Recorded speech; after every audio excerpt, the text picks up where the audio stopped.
Welcome back to Celebrity Radio. It's Alex Belfield talking to some of the country's biggest stars and some of my favourite people. And we really have got one for you today. Michael Whitehall is the man who's gone from gamekeeper to poacher, really. From the man who hired the stars for TV and for screen to becoming a star himself. Of course, father to Jack. He's now released a brand new book called Backing Into the Spotlight. And I'm delighted to say Michael joins us now. How are you?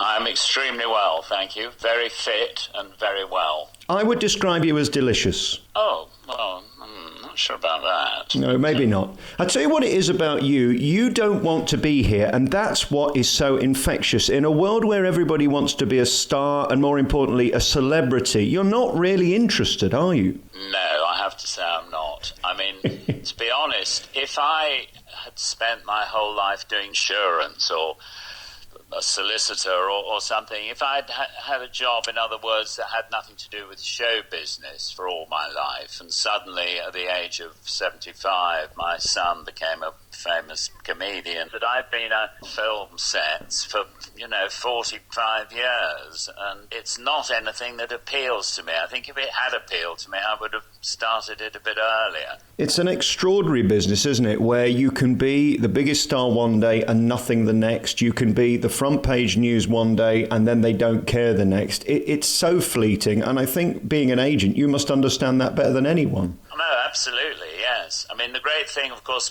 about becoming slightly known, I don't use the word star or celebrity, but slightly known through Jack, is that I'll never probably be a has-been because I've left it a bit late. You say, God, do you remember whatever happened to him? He died. Oh, right, yes, of course. I've thoroughly enjoyed my life as an agent, but I never, ever wanted to be in front of the camera. I mean, when I went and visited actors, I looked after, Daniel Day-Lewis and Colin Firth and the Foxes, Edward and James, and lots of quite well-known actors and actresses. And I used to go, obviously, as their agent, go and visit them in plays. And after the play, I go to their dressing room and have a chat with them. And then we go to the stage door to leave, and there will be a few autograph people around. And I never for one moment thought, oh, God, I wish I could have my autograph. And somebody would ask for my autograph. I'm just in the corner being elbowed out. I was absolutely delighted. Although there was one occasion when I came out of a dressing room, I've suddenly remembered, of a theatre in the West End with Judi Dench and her husband, Michael Williams. And everybody was asking for their autograph. And a little girl came up to me. She said, oh, excuse me, could I have your autograph? And I said, oh, you don't, honestly, you don't want my autograph, thank you, but very sweet of you to ask me. And she said, oh, no, please, I'd like to. And I said, why do you want my autograph? And she said, I just felt rather sad watching you stand there, nobody asking for your autograph. And I thought, how sweet. Yeah. And then I wonder about you and your life. It seems to me that you love being a dad more than you love being anything. You seem to be incredibly proud. Most people seem to be embarrassed by it and sort of annoyed by it, but with it coming late for you, that seems to be joyous, which is strange. That's exactly, you've got it absolutely right, Alex, about coming late, because that's the thing that makes all the difference. I mean, when I had children, when my children were at school, and Jack always makes out that I chucked them into boarding schools, because I didn't want to see them and all that rubbish. When you look at how much school fees are, I promise you nobody sends their children to boarding school to get rid of them. But because I was in my sort of I was in my sort of mid-late 40s, sort of early 50s during that time. I had a little bit of time to spend on them because I had a successful business. I didn't need to be in the office every minute. And I used to see a lot of them at school, and I went and watched them playing cricket, playing football and rugby, and went to school plays and all that sort of stuff. And I was never competitive with them. A lot of the fathers, because I was always the oldest father in the school, I was always the oldest person in the room. But I used to go and watch them, and there were quite a few parents who were good friends of mine, but they were very competitive with their children because, they were in their sort of 30s. Right. And so they wanted to beat their kids at tennis and beat them at squash and beat them and hit the ball all over the place. I was never anything like that. I didn't want to do any of those things. I just wanted to watch them being brilliant. Well, you don't like any sport where you can't hold a drink in your hand, do you really? Let's be honest. I quite like watching football. Yeah, but that's not doing it, Michael. No, certainly nothing to do. I have a very sporty wife, which is brilliant. She's the one, she used to teach the kids to play football and ride bikes and do all that kind of stuff. I was hopeless at any of that, but I'm very happy visually in the sports world. I'll always sit and watch something on television with a glass of wine, exactly. I notice in the book that you refer to your wife with such adoration. It seems to me that you're surprised that anybody would find you attractive. Is that true? I did have a certain following in my younger days. In fact, I was married quite briefly for 2 or 3 years, but in my 20s, but we didn't have any children. But I was quite surprised when I met Hilary, who was a young, aspiring actress. And quite a bit younger than me. I was quite surprised that she was so, attracted to me exactly, but she was so fond of me, and I obviously thought it was because she was looking for a few jobs. I was an agent, she was an actress, but I put that thought out of my mind when I realised that wasn't the case at all, and she's virtually, since she got married to me, has had to give up her career because she's had 3 children to look after. I was quite surprised. Miracles can happen. That's the moral to that story. Exactly. You do make a good point, though, about the actor-agent relationship. It's a grubby time in show business at the minute. To be serious for a moment, did you ever come across any of that nonsense where you had to pull stars out of auditions because producers or even lighting men were being inappropriate?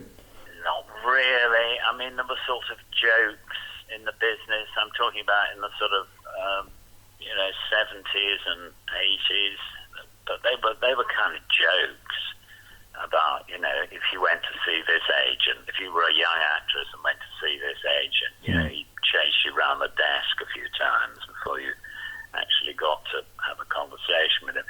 But it was all very, very lightweight, and in most cases not true. And I was truly not. I was never aware of anybody doing anything like that in those days. But I mean, clearly there were people doing it, but they never came into my.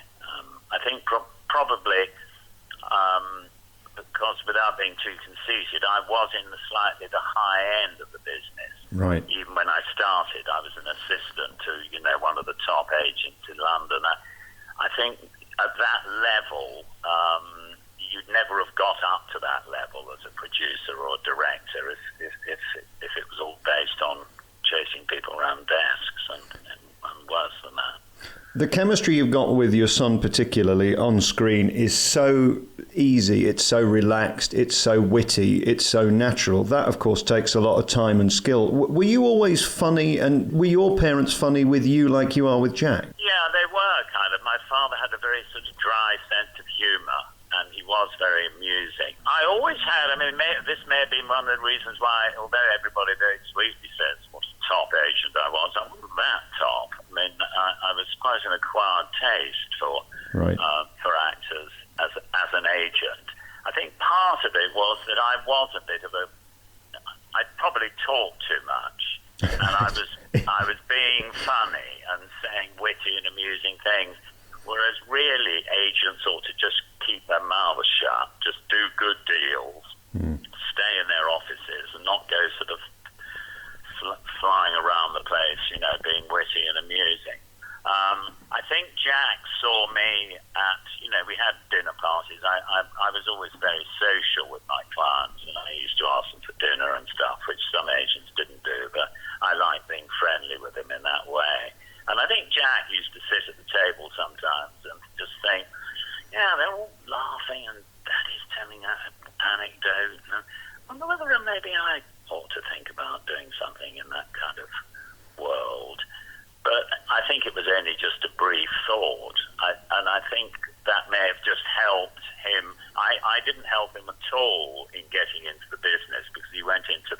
completely different side of the business. I knew nothing about the comedy world at all, and it wasn't me pulling strings, because I didn't have any strings to pull in that world.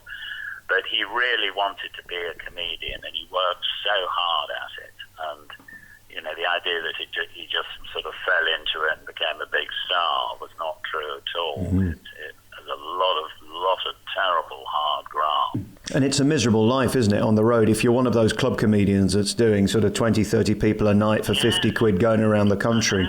Yet at the other end of it is Jack and these arena comedians that are filling 10,000 seats. Yeah. It's an extraordinary time for comedians, thank God, because this wasn't around 30 years ago, was it? No, it wasn't. And Jack was very lucky to sort of be there when it was really building up. But he did work. I mean, he'd be when he was living at home with us, he'd be with a group of friends, and they'd all be saying, "Why don't we go out for dinner tonight, or go out and do something tonight?" Jack would say, "Well, I can't come with you because I'm doing this gig in Tooting or somewhere in London in a pub." And he'd go off and do this gig, and then he'd come back, and I'd say, "How did that go?" And he'd say, "Oh, Daddy, it was awful. It was so depressing because it was a pub, and there were a lot of people there, and they were all talking to each other. And then I got up, except I didn't get up because it wasn't a stage. I was sort of talking to them at the same level as they were, doing jokes, and they were ignoring me. And, oh, God, it was depressing. But he said it was at least a gig, you know, and I've got another one next week." And that's what he was doing when he was sort of, you know, 18, 19, 20. And it was jolly hard.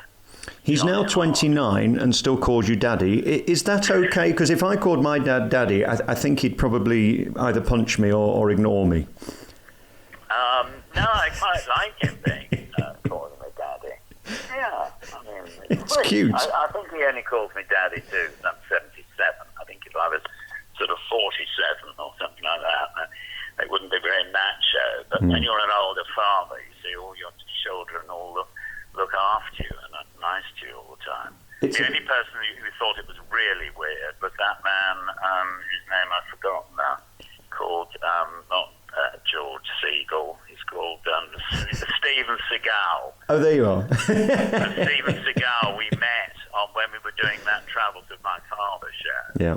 And Jack got very excited and said, "Oh, look, Daddy, that's Steven Seagal. I'm going to have a..." And I said, "Who the... It's Steven Seagal. I've never heard of him."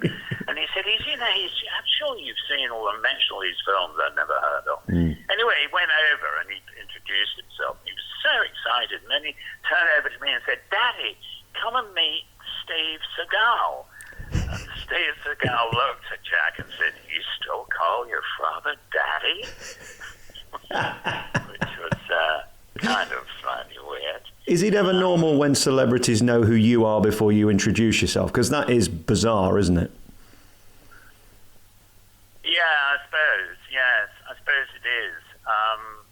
I mean, I do know quite a lot of people, obviously through Jack, who I didn't know before. And I also, I do seem to, I mean, my fan base, to be honest, is Jack's fan base. Right. I mean, I don't have a lot of sort of 75-year-old fans who I meet when I'm having lunch at the Garrick Club or somewhere. my fan base is definitely like kids coming up to me in the street saying, "Oh, you're Jack Whitehall's dad, aren't you? That's so cool." So that's why the celebrity star thing doesn't really apply to me. I'm absolutely a sort of appendage of my son. And could we rephrase that? An appendage? That doesn't sound very nice. No, you sound you're sort of dangling somewhere. I don't like that. Yes, it does. It's a bit dangly, the word appendage. This new book, Backing into the Spotlight, is utterly compelling and fascinating and tells the story of your life, really, which is wonderful. One thing that did interest me was the fact that the reason I think you've got such a great relationship, and we should remember, of course, you have two other children as well as Jack. Brilliant. What is beautiful about your relationship is that, as you say, you hadn't got that sort of busyness of being a 25-year-old dad, but at the same time, you are cracking on a bit. Do you worry about mortality and age and that you sort of at any point within the next 35 years might be gone? That's what I'm trying to say, Michael. No, I don't really. I mean, obviously I know I'm going to be gone at some point, but no, I certainly don't sit around and think about death. I do sometimes wish that I was a bit younger for my children, but then they all say they love me as I am. I mean, and also once you start thinking, oh, if only I'd had children when I was in my 20s or something, but then the whole story would have been completely different. Of course. So no, I don't have any regrets of that sort. And I think part of the reason this all works is because of our age difference. I mean, doing that trip to the Far East was such fun, and I wasn't looking forward to it because I sort of thought I might run out of steam. It was quite, 5 weeks and going to places I'd never been to before, but I was thrilled that I didn't run out of steam, and I think it was a great time. Jack and I did plenty of bonding, and I absolutely loved it. I've got one annoying thing about my book, and that I could kill the publishers because for some reason they priced it at $18.99, which is the most ludicrous price I've ever heard for a slim volume like that. It should be $12.99. So what I'm urging everybody to do is to get it on Amazon, because at least they've reduced the price, because I'm really cross, because most of the people that will buy this book, I hope, will be quite young people, and they're not going to pay 19 quid for a book. Come on. Would you pay 19 quid for a book? Certainly not. Well, I wouldn't talk to you if I had to pay to speak to you, or if I had to buy the book, I wouldn't have bought it. I got to be honest, Michael. I like you very much, but not that much, Times are hard and friends are few. I just love the chemistry between you and your son. I think your programs are wonderful, and I think you can spot sincerity a mile off, and you can equally tell when it's fake. And to see you two bond and be so naturally warm and loving towards each other is inspirational TV. Thank you for the memories with travelling with my father. The new book is wonderful, albeit very expensive. Backing Into the Spotlight is out now. Get it on Amazon for $12.99 or $18.99 in bookshops. And nevertheless, it's a great read. You're a top man. It's been a great honour talking to you. Thank you so much, Michael. Thank you, Alan.